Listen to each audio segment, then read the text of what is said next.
रिश्तों में वही रिश्ता सबसे अच्छा होता है जो किसी गलती के बाद हल्की सी मुस्कुराहट और थोड़ी सी माफी के साथ ही पहले जैसा हो जाता है। जो आपसे जलते हैं उनसे घृणा कभी ना करें, क्योंकि यही तो वे लोग हैं जो यह समझते हैं कि आप बेहतर हैं। जब समय आपके विपरीत चल रहा हो तो शांत रहना सबसे बेहतर है। जो होने वाला है वो होकर ही रहता है, और जो नहीं होने वाला वह कभी नहीं होता। ऐसा निश्चय जिनकी बुद्धि में होता है उन्हें चिंता कभी नहीं सताती है। गीता में लिखा है, जब भक्ति में मन लगने लगे तो समझ लेना आपने भगवान को नहीं, भगवान ने आपको चुना है। कोई कुछ भी बोले, स्वयं को शांत रखो। धूप कितनी ही तेज हो, समुद्र सूखा नहीं करते। कान भरने वालों से हमेशा सावधान रहे, ये अच्छे अच्छे रिश्तों को बिगाड़ देते हैं। किसी के साथ दुख बांट पाना भी एक तरह का सुख है। योग्यताएं कर्म से पैदा होती हैं, जन्म से हर व्यक्ति शून्य होता है। उस आदमी से सावधान रहो जो बात नहीं करता, और उस कुत्ते से जो भौंकता नहीं है। इस जगत में सत्य से भी बड़ा सत्य प्रेम है, और जिसके प्रति प्रेम है उसके प्रति असत्य होना मुश्किल है। पूरी दुनिया की सबसे खूबसूरत जोड़ी मुस्कुराहट और आंसू है। इन दोनों का एक साथ मिलना मुश्किल है, लेकिन जब ये दोनों मिलते हैं वो पल सबसे खूबसूरत होता है। जब समंदर में कश्ती लेकर आ ही गए हैं तो अब तूफानों से क्या डरना। प्रभु का रास्ता बड़ा सीधा है और बड़ा उलझा भी। बुद्धि से चलो तो बहुत उलझा, और भक्ति से चलो तो बड़ा सीधा।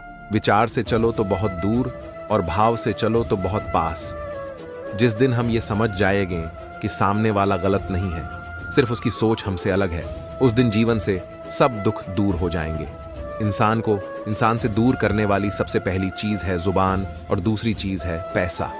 रिश्ते निभाने के लिए बुद्धि नहीं, दिल की शुद्धि होनी चाहिए। सत्य कहो, स्पष्ट कहो, सम्मुख कहो। जो अपना हुआ वो समझेगा, जो पराया हुआ छुटेगा। भीड़ से हटकर अपने लिए नया जहान ढूंढो।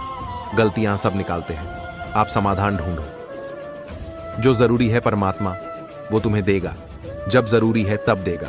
तुम्हारी जल्दबाजी से कुछ नहीं होगा। सब्र करना सीखिए। सत्य कभी दावा नहीं करता कि मैं सत्य हूं, किंतु झूठ हमेशा दावा करता है कि केवल मैं ही सत्य हूं। किसी का मन और मौन बहुत कम लोग ही समझ पाते हैं।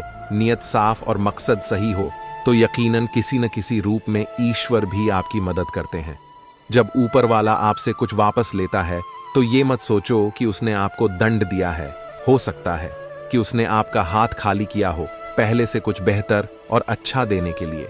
रिश्ते हों या रास्ते, जब तक ठोकर नहीं लगती है तब तक अपनी सही जगह का ज्ञान नहीं हो पाता है। अंत में अर्थी उठाने वाले 4 ही लोग काफी हैं। अब ना ज्यादा लोग अच्छे लगते हैं और ना ही अब किसी से अच्छाई की उम्मीद। रिश्ता उसी से रखो जो इज्जत और सम्मान दे, मतलब कि भीड़ बढ़ाने का कोई फायदा नहीं। बदनामी का डर तो सिर्फ उसे होता है जिसमें नाम कमाने की हिम्मत नहीं होती। श्री कृष्ण कहते हैं, उन्हें छोड़ देना ही उचित है जो आपके होने का मूल्य ना जानते हो। नसीब से मिलते हैं दिल से रिश्ते निभाने वाले, वरना हम सफर पाकर भी न जाने कितने लोग उदास हैं। सब लोग कहते हैं सीता और द्रौपदी के कारण हुई रामायण और महाभारत। किसी ने यह नहीं कहा कि नारी का सम्मान न करने का अंत है रामायण और महाभारत। जिस इंसान को गुस्सा ज्यादा आता है वो अंदर से उतने ही नर्म और इमोशनल स्वभाव के होते हैं, और साथ साथ इनकी तर्क शक्ति भी बहुत तेज होती है। ऐसे लोग काफी ईमानदार और खुले विचार के होते हैं। रिश्ते में विश्वास और मन में प्रेम हो तो रिश्ते कभी नहीं टूटते। सोचो, स्त्री और धन दौलत में आनंद अगर होता तो बुद्ध और महावीर यूं घर ना छोड़ते। यदि कोई योग्य मित्र मिला हो तो उसके साथ चले, यदि कोई नहीं मिला तो एक राजा की तरह अकेले ही चले। जिंदगी में कभी भी ये मत सोचो कि कौन कब कैसे कहां बदल गया। सिर्फ इतना देखो वह तुम्हें सिखाकर क्या गया। यही जीवन का ज्ञान है। पीड़ाएं केवल दुख नहीं देती, ज्ञान भी देती हैं। अहंकार छोड़ दो तो उसका मतलब सिर्फ इतना ही होता है कि तुम अब तक जो अतीत ने तुम्हें बनाया है उसे विस्मृत करो, उससे अपने को विच्छिन्न कर लो, ताकि ताजे के लिए घटने के लिए जगह बन सके। अगर आप अपने अवचेतन मन में यह डालते हैं कि आपको बस 3 घंटे बाद उठना है, भले ही 2 दिन से आप सोए ना हो, लेकिन 3 घंटे के बाद तरोताज़ा फील करते हुए आप नींद से उठ जाएंगे। जवानी तुम संसार को देते हो और बुढ़ापा परमात्मा को। तुम्हारे देने से पता चलता है कि मूल्य किसका है।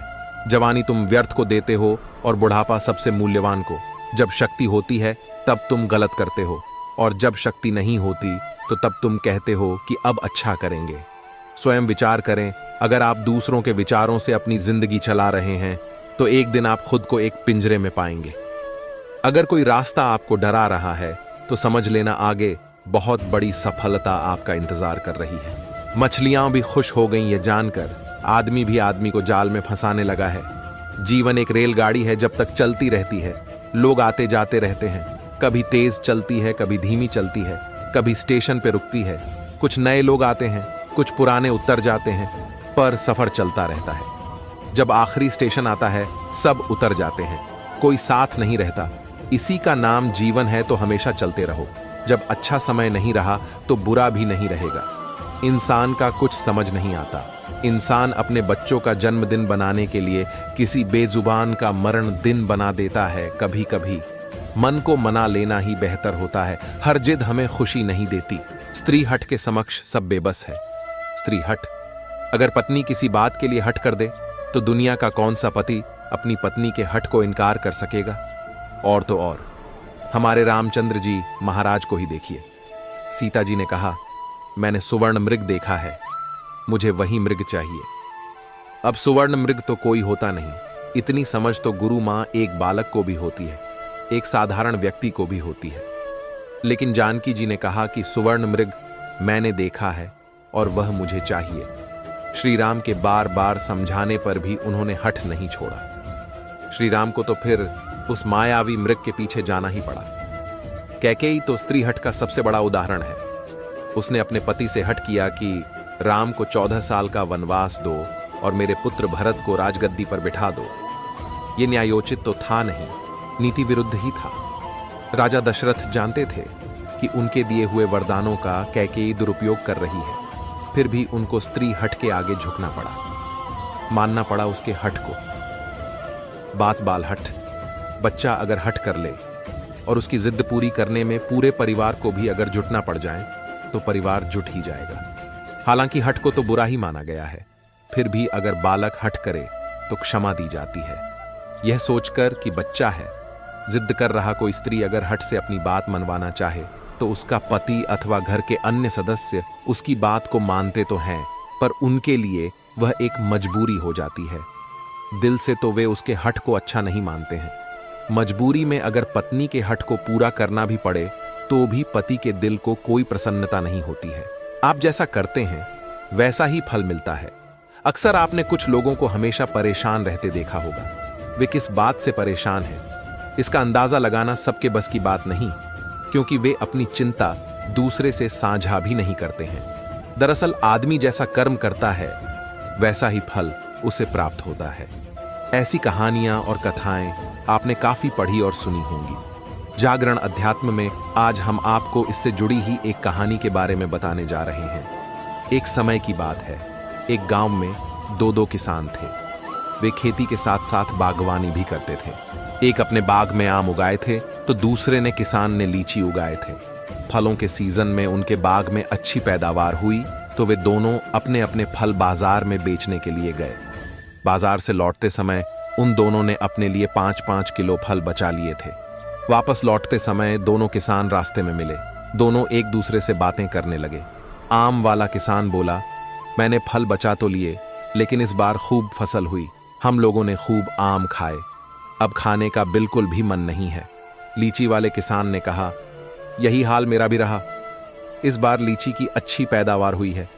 दोनों ने यह फैसला किया कि दोनों आपस में फल बदल लेते हैं। आम वाले ने लीची ले ली और लीची वाले किसान ने आम, लेकिन आम वाला किसान बहुत लालची था। उसने दूसरे किसान से नजर बचाकर कुछ आम अपने कर रख ली। वहीं दूसरी ओर लीची वाला किसान आम पाकर बहुत खुश हुआ। वे दोनों अपने घर चले गए। घर जाकर लीची वाले किसान ने पूरे परिवार को आम खिलाए और उसे बड़ी अच्छी नींद आई। लेकिन आम वाला किसान रात भर शंका में जागता रहा। उसे यह लग रहा था कि उसकी तरह लीची वाले किसान ने कुछ लीचियां छुपाकर तो नहीं रख ली हैं। वह उस रात बहुत परेशान रहा। एक बार एक व्यक्ति अपनी नई कार को बड़े प्यार से पॉलिश करके चमका रहा था। तभी उसकी 5 साल की बेटी पत्थर से कार पर कुछ लिखने लगी। कार पर खरोंच लगती देखकर पिता को इतना गुस्सा आया कि वह बेटी का हाथ जोर से मरोड़ देता है, इतनी जोर से कि बच्ची की उंगलियां टूट जाती हैं।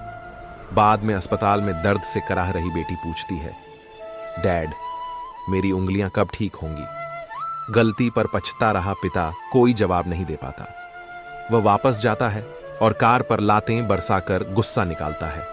कुछ देर बाद उसकी नजर उसी खरोंच पर पड़ती है जिसकी वजह से उसने बेटी का हाथ तोड़ा था। बेटी ने पत्थर से लिखा था,